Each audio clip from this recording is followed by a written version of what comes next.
அதாவது நாசா அப்புறம் இஸ்ரோ மாதிரியான மாபெரும் விண்வெளி நிறுவனங்களுக்கு சவால் விடுற அளவுக்கு ஒரு மிகப்பெரிய அறிவியல் கண்டுபிடிப்பு ஒரு பெரிய பில்லியன் டாலர் ஆய்வகத்துல நடக்கல. மாறாக குப்பையில வீசப்பட்ட பழைய பேட்டரிகள், அப்புறம் கட்டடத்துக்கு பயன்படுற சிமெண்ட், முக்கியமா கொஞ்சம் நாட்டு சக்கரை, இதையெல்லாம் வச்சு ஒரு கொல்லைப்புறத்துல நடக்குதுன்னு சொன்னா நீங்க நம்புவீங்களா? கேக்குறதுக்கே ரொம்ப ஆச்சரியமா இருக்கு. ஆனா ஆதாரங்கள் அதத்தான் சொல்லுது. ஆமா. இந்த ஆழமான அலசலுக்கு உங்கள வரவேற்கிறோம். இன்னைக்கு உங்களுக்காக நாங்க தொகுத்து வச்சிருக்கிற ஆதாரங்கள் பாத்தீங்கன்னா, வழக்கமான அறிவியல் கோட்பாடுகளை அப்படியே தலைகீழா புரட்டி போடுற ஒரு விஷயமா இருக்கு. ஒரு விசித்திரமான, ஆனா நம்ப முடியாத அளவுக்கு ஆச்சரியமூட்டக்கூடிய ஒரு புது தொழில்நுட்பத்தை பத்தி தான் பேச போறோம். கண்டிப்பா. அதாவது லித்தியம் பேட்டரிகளுக்கு ஒரு மாற்று அப்படின்னு இந்த காணொளிகளும் ஆராய்ச்சி குறிப்புகளும் சொல்லுது. குறிப்பா இந்த குவாண்டம் கண்ணுமா தொழில்நுட்பம், அதோட பின்னணி என்ன அப்படிங்கறத தான் இன்னைக்கு நாம முழுமையா பிரித்துமைய போறோம். சரியா சொன்னீங்க. ஆனா நீங்க இத கேட்கும்போது உங்களுக்கு இது ஏதோ அறிவியல் புனைக்கதை மாதிரியோ அல்லது ஒரு கற்பனை மாதிரியோ தோணலாம். எனக்கும் ஆரம்பத்துல அப்படிதான் இருந்துச்சு. அது ரொம்ப சாதாரணமான ஒரு விஷயம்தான். ஏன்னா இந்த ஆதாரங்களை உருவாக்குனவங்க பாத்தீங்கன்னா குவாண்டம் தெர்மோடைனமிக்ஸ், அப்புறம் செராமிக் பேட்டரி தொழில்நுட்பம் அப்படின்னு சில ஆழமான வேதியியல் மற்றும் இயற்பியல் தத்துவங்களை முன்வைக்கிறாங்க. ஆமா, அதனால இத நாம கண்மூடித்தனமா ஏத்துக்கவும் கூடாது, அதே சமயம் முழுமையா நிராகரிக்கவும் கூடாது, இல்லையா? 100க்கு 100 உண்மை. அவங்க என்ன சொல்றாங்க, அதுக்கான அடிப்படை தர்க்கம் என்ன அப்படிங்கறத எந்த ஒரு பாரபட்சமும் இல்லாம அலசுறதுன்னா நம்ம நோக்கம். கரெக்ட். இந்த ஆதாரங்களை படிக்கும்போது எனக்குள்ள முதல்ல வந்த கேள்வி இதுதான். ஒரு பழைய தூக்கி எறியப்பட்ட பேட்டரிய, அதாவது ஒரு டெட் செல்ல எப்படி அவங்க திரும்பவும் பயன்படுத்துறாங்க? இது ரொம்ப முக்கியமான கேள்வி. ஏன்னா எனக்கு தெரிஞ்ச ஒரு பேட்டரி டெட் ஆயிடுச்சு அப்படின்னா அதுல இருக்கிற ஆற்றல் முழுவதுமா தீர்ந்துடுச்சுன்னு தானே அர்த்தம். காய்ந்து போன ஒரு செடிக்கு ஏதோ ஒரு ரகசிய உரத்தை ஊற்றி மீண்டும் துளிர்க்க வைக்கிற மாதிரி இவங்க சொல்றது எனக்கு கொஞ்சம் சந்தேகத்தை கொடுக்குது. உண்மையில அந்த பழைய பேட்டரிகளுக்குள்ள என்னதான் நடக்குது? என்ன சொல்றது? இது ஒரு மிகச்சிறந்த ஒப்பீடு. பொதுவா நாம ஒரு பேட்டரியை பயன்படுத்தின பிறகு அதுல இருந்து நமக்கு தேவையான மின்சாரம் கிடைக்கலன்னா அது டெட் ஆயிடுச்சுன்னு சொல்லி குப்பையில வீசிடுறோம். ஆமா, தூக்கி போட்டுடுவோம். ஆனா ஒரு நிலையான இயற்பியல் மற்றும் வேதியியல் விதிப்படி பாத்தீங்கன்னா அதுக்குள்ள இருக்கிற வேதியியல் ஆற்றல் முழுமையா அழிஞ்சு போறது கிடையாது. ஓஹோ, அப்போ இன்னும் உள்ள ஏதோ மீதி இருக்குன்னு சொல்றீங்களா? கண்டிப்பா இருக்கு. அந்த பேட்டரிக்குள்ள இருக்கிற பொட்டாசியம் ஹைட்ரோக்சைடு, அப்புறம் zinc gel polymer, zinc paste மாதிரியான எலக்ட்ரோகெமிக்கல் கலவைகள்ல இன்னும் கணிசமான அளவு ஆற்றல் இருக்கதான் செய்யுது. அப்படியா? அப்புறம் ஏன் அது வேலை செய்ய மாட்டேங்குது? அங்கதான் பிரச்சனை இருக்கு. அந்த பேட்டரியோட உள்ளே ஏற்படுற அதிகப்படியான மின்தடை காரணமா, அதாவது இன்டர்னல் ரெசிஸ்டன்ஸ் காரணமா அந்த ஆற்றலால வெளியே வர முடிகிறதில்ல. அடடா, அப்படி என்றால் நாம குப்பையில வீசுற பேட்டரிகள் முழுமையா செத்து போகல, அவை ஒரு விதமான கோமா நிலையில இருக்கு அப்படின்னு வச்சுக்கலாமா? மிக சரியான வார்த்தை. கோமா நிலையில தான் இருக்கு. அந்த எஞ்சிய ஆற்றலை வெளியே கொண்டு வர ஒரு புது தூண்டுதல் தேவைப்படுதுன்னு சொல்றீங்க. ஆமா, அந்த எஞ்சிய வேதியியல் ஆற்றலை எப்படி ஜிங்க் பாலிமர் தொழில்நுட்பம் மூலமா திரும்பவும் ஒரு புதிய வேதியியல் வினைக்கு உட்படுத்தலாம் அப்படிங்கறதான் இந்த ஆராய்ச்சி குறிப்புகள் ரொம்ப தெளிவா விளக்குது. அதாவது ஒரு கெமிக்கல் ரியாக்ஷன் மூலமா. கரெக்ட். இத வெறுமனே ஒரு பொருளை மறுசுழற்சி செய்யறோம் அப்படின்னு சுருக்கிட முடியாது. மாறாக இழக்கப்பட்ட அல்லது பயன்படுத்தப்படாத ஆற்றலை மீட்டெடுக்கல ஒரு நுட்பமான அணுகுமுறையா இவங்க இதை முன்வைக்கிறாங்க. எனர்ஜி ரெக்கவரி மாதிரி சொல்றீங்க. ஆமா, பழைய பேட்டரியோட வேதியியல் அமைப்பை உடைச்சு அதுல இருக்கிற ஜிங்க் மற்றும் பாலிமர் கூறுகளை புதிய முறையில செயல்பட வைக்கிறாங்க. சரி, பழைய பேட்டரிகள்ல இன்னும் கொஞ்சம் உயிர் இருக்கு, அதை மீட்டெடுக்க முடியும் அப்படிங்கறத நான் ஏத்துக்கிறேன். ஆனா இந்த ஆவணங்கள்ல அடுத்ததா அவங்க விவரிக்கிற அந்த புதிய செராமிக் மின்கலத்துக்கான செய்முறையை படிச்சப்போ நிஜமாவே எனக்கு தலையே சுத்திடுச்சு. எந்த செய்முறை சொல்றீங்க? நீங்களே இத கேளுங்க.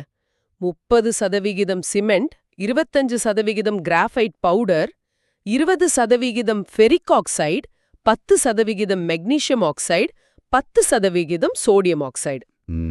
இது எல்லாமே வேதியியல் பொருட்கள் தான். இதுவரைக்கும் கூட சரிங்க, ஏதோ ரசாயன கலவை அப்படின்னு விட்டுடலாம். ஆனா அடுத்ததா 10% நாட்டு சக்கரை, அப்புறம் எப்சம் சால்ட், அதாவது மெக்னீசியம் சல்ஃபேட். ஆமா, நாட்டு சர்க்கரைங்கிறது கொஞ்சம் விசித்திரமான விஷயம்தான். இத படிக்கும்போது ஏதோ பேட்டரி தயாரிக்கிற மாதிரி எனக்கு தெரியல, மாறாக ஏதோ ஒரு விசித்திரமான கேக் தயாரிப்பதற்கான ரெசிபி மாதிரி எனக்கு தோணுது. நாட்டு சர்க்கரையும் சிமெண்ட்டும் எப்படி மின்சாரத்தை உருவாக்கும்? இதுக்கான அறிவியல் விளக்கம் ஏதாவது அந்த ஆதாரங்கள்ல இருக்கா? மேலோட்டமா பார்க்கும்போது இது ரொம்ப அபத்தமா தெரிவது இயற்கை தான். ஆனா இந்த ஆய்வறிக்கையை எழுதினவங்க முன்வைக்கிற வாதம் என்னன்னா, அவங்க ஒரு திடநிலை பேட்டரி, அதாவது சாலிட் ஸ்டேட் பேட்டரியை உருவாக்குறாங்க அப்படிங்கிறது தான். சாலிட் ஸ்டேட் பேட்டரியா? பொதுவா பேட்டரியில லிக்விட் தானே இருக்கும். சரியா கேட்டீங்க. வழக்கமான பேட்டரிகள்ல திரவ நிலையில உள்ள எலக்ட்ரோலைட் இருக்கும். ஆனா இங்க இந்த சிமெண்ட் மற்றும் சர்க்கரை கலவை ஒரு திடமான எலக்ட்ரோலைட்டா செயல்படுது. ஓஹோ, அந்த சிமெண்ட் கலவையே எலக்ட்ரோலைட்டா மாறுதா? ஆமா. இதோட அமைப்பை நீங்க உற்று நோக்கினா, மையத்துல பழைய பேட்டரியிலிருந்து எடுக்கப்பட்ட 5 மில்லிமீட்டர் அல்லது 6 மில்லிமீட்டர் தடிமனான கிராஃபைட் தண்டு வைக்கப்படுது. அதை சுத்தி சுத்தமான அலுமினிய கம்பி, அதுவும் பாத்தீங்கன்னா ரோட்ல கிடைக்கிற அலுமினிய கட்டிங் வேஸ்ட்டை கூட பயன்படுத்துறாங்களாம். ஒரு நிமிஷம் பொறுங்கள். குப்பையில கிடக்கிற அலுமினிய கம்பி, கிராஃபைட் தண்டு, இதுக்கு நடுவுல இந்த சிமெண்ட் அப்புறம் சர்க்கரை கலவையா? இது எப்படி மின்சாரத்தை கடத்தும்? சிமெண்ட் எல்லாம் மின்சாரத்தை தடுக்கும் ஒரு பொருள் தானே. அதுதான் இங்க இருக்க மிகப்பெரிய சூட்ச்மம். இந்த கலவை முழுமையான மின்கடத்தியும் கிடையாது, அதே போல முழுமையான மின்காப்பியும் கிடையாது. அதாவது இன்சுலேட்டரும் இல்ல. ரெண்டுக்கும் நடுவுல செயல்படுதுன்னு சொல்றீங்களா? ஆமா. இந்த சோதனையோட வடிவமைப்பாளர் என்ன நம்புறார்னா, சிமெண்ட் உறைந்து கடினமாகும் போது அதுக்குள்ள இருக்கிற மெக்னீசியம் மற்றும் ஃபெரிக் ஆக்சைடுகள் ஒரு குறிப்பிட்ட படிக அமைப்பை உருவாக்குது. அதாவது ஒரு கிறிஸ்டலின் லாட்டிஸ். அந்த அமைப்புக்குள்ள சர்க்கரை என்ன பண்ணுது? இந்த அமைப்புல நாட்டு சர்க்கரையில் உள்ள கார்பன் மூலக்கூறுகள் மற்றும் எப்சம் சால்ட் ஆகியவை ஊக்கிகளா செயல்படுது. அவங்க இத டோப்பன்ஸ் அப்படின்னு சொல்றாங்க. இது ஒரு அற்புதமான தத்துவத்தின் மூலமா அவங்க விளக்குறாங்க. அது என்ன தத்துவம்? அவங்க சொல்ற வார்த்தைகள் எலக்ட்ரான் ஜம்ப் மற்றும் புரோட்டான் பரிமாற்றம். இதை எனக்கு கொஞ்சம் எளிமையா சொல்ல முடியுமா?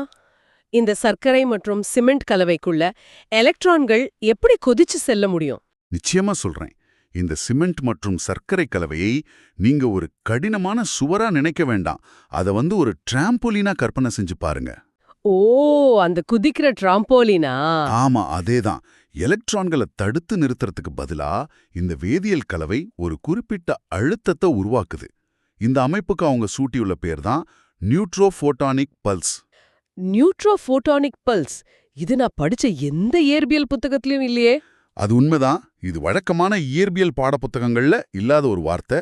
ஆனா அவங்க விளக்குற விதம் என்னன்னா, திடநிலையிலேயே இந்த புரோட்டான்கள் மற்றும் எலக்ட்ரான்கள் ஒரு முனையிலிருந்து, அதாவது கிராஃபைட்ல இருந்து மற்றொரு முனையான அலுமினியத்துக்கு தாவத் செய்வதற்கு இந்த அதிர்வுகள் அல்லது பல்ஸ் உதவுது அப்படின்னு சொல்றாங்க. அப்படியா?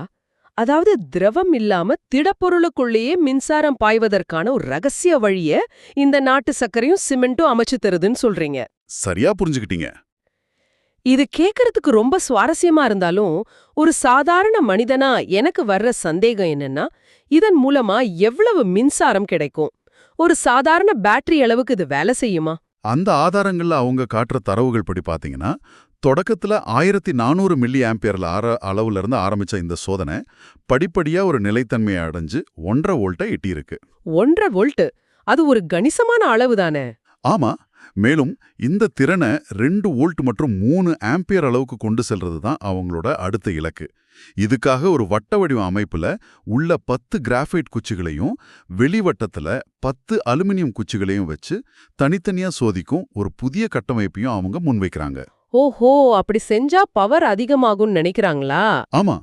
இந்த வடிவம் எலக்ட்ரான் பரிமாற்ற திறனை பல மடங்கு அதிகரிக்கும் அப்படின்னு அவங்க கணிக்கிறாங்க. 1.5 வோல்ட் அப்படிங்கிறது ஒரு சாதாரண பென்சில் பேட்டரியோட திறன்.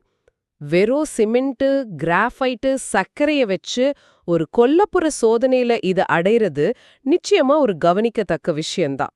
அதுல எந்த மாற்று கருத்தும் இல்ல. ஆனா இந்த ஆழமான அலசல்ல நாம அடுத்து பார்க்க போற விஷயம் என்னை இன்னும் அதிகமா குழப்புது. ஏன்னா இந்த பேட்டரியோட நடைமுறை முடிவுகளை பற்றி அவங்க கூறுற ஒரு விஷயம் எனக்கு தெரிஞ்ச அடிப்படையான இயற்பியல் விதிகளையே மீறுவது போல இருக்கு. நீங்க அந்த எல்இடி விளக்கு சோதனையை சொல்றீங்களா? ஆமாமா, அதேதான். நீங்க இதை கேட்டுக்கிட்டு இருந்தீங்கன்னா நீங்களே ஒரு சின்ன கணக்கு போட்டு பாருங்க. உங்ககிட்ட 2000 மில்லி ஆம்பியர் ஹவர் திறன் கொண்ட ஒரு பேட்டரி இருக்குன்னு வச்சுக்குவோம். அதுல 20 மில்லி ஆம்பியர் திறன் கொண்ட ஒரு சின்ன எல்இடி விளக்க எரிய வைக்கிறீங்க. இது ஒரு எளிய வகுத்தல் கணக்கு. 2000 20ஆல் வகுத்தால் 100 மணி நேரங்கள் கிடைக்கும்.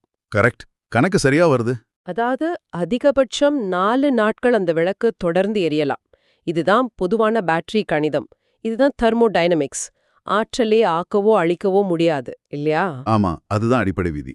ஆனா இந்த ஆதாரங்கள்ல உள்ள சோதனையின்படி பாத்தீங்கன்னா, பழைய பேட்டரிகளையும் சிமெண்ட்டையும் கொண்டு உருவாக்கப்பட்ட இந்த அமைப்புல அந்த விளக்கு 5 நாட்கள், 6 நாட்கள், ஏன் 13 நாட்கள் வரை தொடர்ந்து எரிஞ்சுக்கிட்டே இருக்குன்னு சொல்லப்படுது. இது ரொம்ப பெரிய ஒரு முரண்பாடு தான். இது எப்படி சாத்தியம்? இது ஒரு பெர்பெச்சுவல் மோஷன் மெஷின், அதாவது முடிவிலியா இயங்கும் இயந்திரம் போன்ற சாத்தியமற்ற ஒன்ன கோருகிறதா? இந்த கேள்வி எனக்குள்ள வந்துகிட்டே இருக்கு. நீங்க எழுப்புற இந்த சந்தேகம் 100க்கு 100 நியாயமானது. எந்த ஒரு இயற்பியலாளரும் முதல்ல இதே தான் கேட்பாங்க. ஏன்னா 4 நாட்களுக்கு மேல் எரியும்போது அதோட வெளிச்சம் மங்கிக் கொண்டே போய் அணைஞ்சிடணும். சரியா சொன்னீங்க. ஆனா இது தொடர்ந்து 13 நாட்கள் இயங்குது அப்படின்னா இது வழக்கமான பேட்டரி போல தன்னுள் இருக்கும் ஆற்றலை மட்டும் செலவழிக்கலன்னு அர்த்தம். வேற என்ன செய்யுது? இந்த புதிய கோட்பாட்டின்படி அந்த திடநிலை செராமிக் கலவையில தொடர்ந்து ஒரு சீரான ஆற்றல் உற்பத்தி நடந்துகிட்டே இருக்கு. அந்த நியூட்ரோஃபோட்டானிக் பல்ஸ் தன்னைத்தானே புதுப்பிச்சுக்குது அப்படின்னு அவங்க வாதிடுறாங்க. ஒரு நிமிஷம், தன்னைத்தானே புதுப்பிச்சுக்குதா? அப்படி என்றால் காற்றிலிருந்தோ அல்லது சுற்றுப்புறத்திலிருந்தோ அது வேற ஏதோ ஒரு ஆற்றலை உள்ளிழுத்து மின்சாரமா மாற்றுதா? மிகச் சரியாக பிடிச்சிங்க. அவங்க முன்வைக்கிற விளக்கம் அதுதான். இந்த தொழில்நுட்பத்தை அடுத்த கட்டத்துக்கு எடுத்து செல்ல multi metal oxide, magnetic metal oxide அப்படிங்கிற ஒரு கலவையை பயன்படுத்த போறதா அவங்க சொல்றாங்க. அது என்ன? Multi metal oxide, magnetic metal oxide, பேர் ரொம்ப பெருசா இருக்கே. அதாவது இது வெறும் வேதியியல் வினை மட்டுமல்ல, இது சுற்றுப்புறத்துல உள்ள மின்காந்த அலைகள் அல்லது வெப்ப ஆற்றலை ஈர்த்து அதை மின்சாரமா மாற்றும் ஒரு அமைப்பு அப்படின்னு அந்த ஆவணங்கள் விவரிக்குது. அட, வெளியில இருந்து எனர்ஜி எடுக்குதா? ஆமா, இத அவங்க வெற்றிகரமா செயல்படுத்திட்டா இந்த செராமிக் பேட்டரியோட ஆயுள் குறைந்தபட்சம் 10 வருடங்கள் இருக்கும் அப்படின்னு அவங்க நம்புறாங்க. 10 வருடங்களா? நாம ஒவ்வொரு வருஷமும் மொபைல் போன் பேட்டரி வீக் ஆயிடுச்சுன்னு சர்வீஸ் சென்டருக்கு ஓடிக்கிட்டு இருக்கோம். ஆங்க, அது ஒரு பெரிய பிரச்சனை தான். 10 வருடங்கள் உழைக்கும் பேட்டரி, அதுவும் தன்னைத்தானே சார்ஜ் செய்து கொள்ளும் திறன் கொண்டதென்றால் அது உலகையே புரட்டி போடும் ஒரு தொழில்நுட்பம் அப்படிங்கறதுல எந்த சந்தேகமும் இல்ல. கண்டிப்பா. சரி, இந்த 13 நாள் எல்இடி விளக்கு வெளிச்சத்திலிருந்து இது எப்படி திடீரென நாசா மற்றும் இஸ்ரோவிற்கான சவாலா மாறுது அப்படிங்கிற மிகப்பெரிய கேள்விக்கு இப்போ நாம வருவோம். ஒரு சின்ன அறையில நடக்கிற இந்த சோதனையை நேரடியாக விண்வெளி நாகரிகம், இங்கிலாந்து, மலேசியா, ஜெர்மனி, ஜப்பான் போன்ற நாடுகளின் ஆராய்ச்சியாளர்களுக்கான மாற்று தொழில்நுட்பம் அப்படின்னு இந்த ஆதாரங்கள் எப்படி, ஏன் தொடர்பு படுத்துது? இத புரிஞ்சுக்க நாம வழக்கமான பேட்டரி அப்படிங்கிற அந்த ஒரு குறுகிய கண்ணோட்டத்திலிருந்து வெளியே வரணும். விண்வெளியில பேட்டரி பயன்பாடு எப்படி இருக்கும்? விண்வெளியில, குறிப்பா செயற்கைக்கோள்கள் அல்லது எதிர்கால விண்வெளி நிலையங்கள்ல பேட்டரிய மாற்றுவது அப்படிங்கிறது மிகவும் கடினமான மற்றும் அதிக செலவு பிடிக்கும் ஒரு காரியம். அது உண்மைதான். அடிக்கடி போய் மாத்த முடியாது. மேம்பட்ட குவாண்டம் தெர்மோடைனமிக்ஸ் கேக்குறதுக்கே மிக கனமான வார்த்தையா இருக்கே. அதாவது குவாண்டம் அளவுல நடைபெறும் வெப்பம் மற்றும் ஆற்றல் மாற்றங்களை பயன்படுத்தி மின்சாரத்தை உருவாக்குவதுதான் அதோட அடிப்படை. இது தவிர அந்த ஆவணங்கள்ல எனக்கு சுத்தமா புரியாத இன்னொரு வரியும் இருந்துச்சு. உராய்வை விட அதிகமான காந்தவியல் அப்படின்னு சொல்லியிருந்தாங்க. ஓ, all sided magnetism greater than friction அப்படிங்கிற அந்த வரியை சொல்றீங்களா? ஆமா, அதேதான். எந்த ஒரு இயந்திரத்திலையும் உராய்வு, அதாவது ஃப்ரிக்ஷன் அப்படிங்கிறது தவிர்க்க முடியாத ஒண்ணு. அதை விட அதிகமான காந்தவியல் அப்படின்னா இவங்க எதை குறிப்பிடுறாங்க? இதை எளிமையா சொல்றேன். வழக்கமான மின் உற்பத்தி கருவிகளை எடுத்துக்குவோம், ஜெனரேட்டர்ஸ் மாதிரி. சரி. அதுல காந்தங்களும் சுருள்களும் உரசிக்கொண்டு சுழலும் போது உராய்வு காரணமா அதிக அளவு ஆற்றல் வெப்பமா வீணாகுது.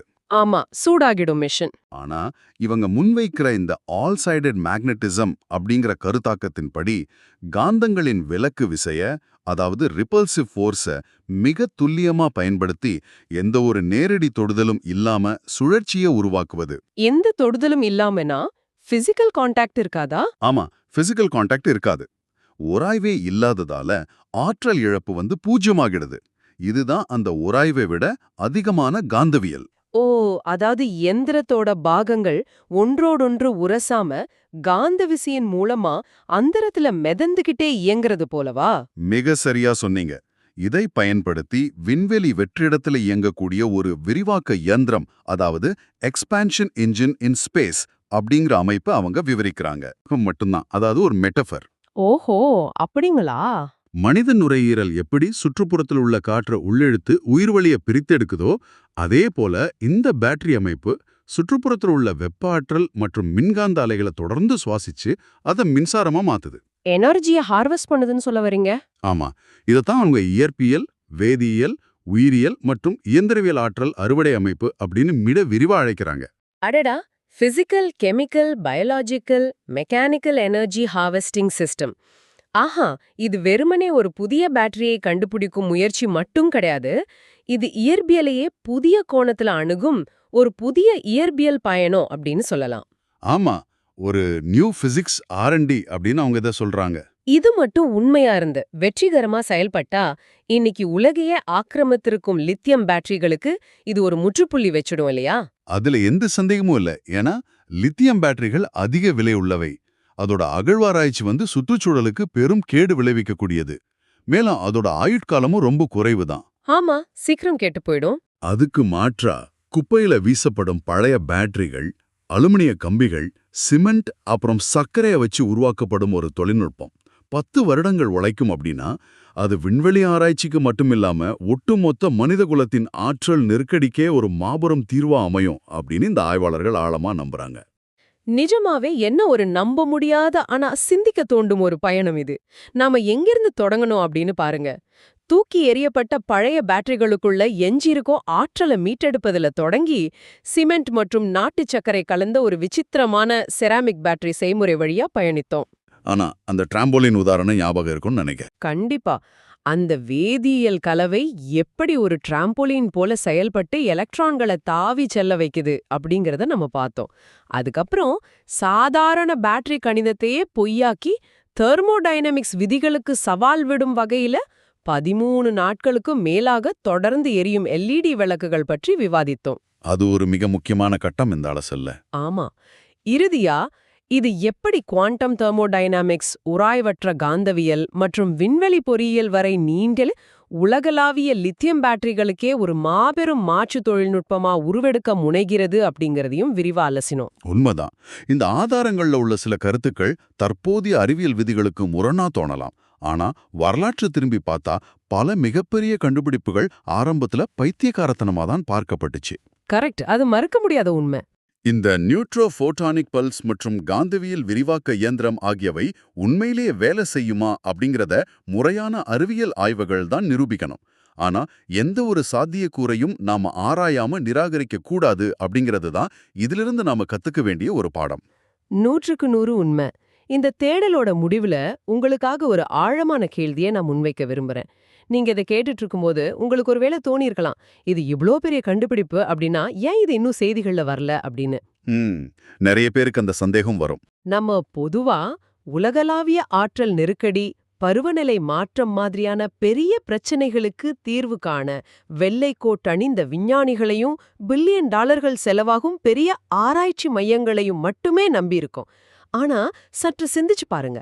வழக்கமான அறிவியல் விதிகளை சற்று வளைத்து முற்றிலும் மாறுபட்ட கோணத்துல நம்ம உள்ளூர் பொருட்களையும் நாட்டுச் சர்க்கரையும் கொண்டு உருவாக்கப்படும் இது போன்ற அடித்தட்டு கொள்ளைப்புற முயற்சிகள்ல தான் எதிர்கால அறிவியலின் திறவுகோல் ஒளிந்திருக்குமா?